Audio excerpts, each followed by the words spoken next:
বাংলাদেশের ফুটবল ইতিহাসে এমন ঘটনা বিরল। জাতীয় দলে সুযোগ পেলেন না, বরং বাফুফে সিন্ডিকেট দ্বারা চরমভাবে অপমানিত হলেন। অথচ ইতালির সিরিয়া ডি লিগে দুর্দান্ত পারফরম্যান্স করে জায়গা করে নিলেন সপ্তাহ সেরা একাদশে।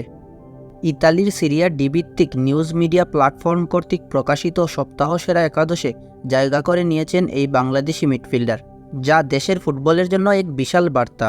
ফাহমিদুলের এই গল্প শুধু একজন খেলোয়াড়ের সাফল্য নয়, এটি বাংলাদেশ ফুটবলের দীর্ঘদিনের অব্যবস্থাপনার এক প্রমাণ।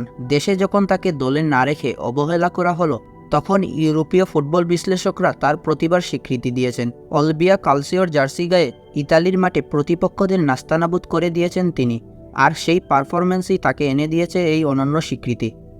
এখন প্রশ্ন শুধু একটাই, বাংলাদেশ ফুটবল ফেডারেশন কি এই বাস্তবতা থেকে শিক্ষা নেবে? প্রতিভাবান ফুটবলাররা দেশে বরাবরই অবহেলিত হবেন, অথচ বিদেশে তারা স্বীকৃতি পাবেন। এই চক্র কি কোনোদিন ভাঙবে না?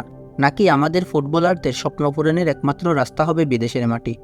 বাংলাদেশ কি তার প্রতিভাবান ফুটবলারদের যথাযথ সম্মান দিতে পারছে, নাকি আমরা শুধু গর্ব করে থেমে থাকব?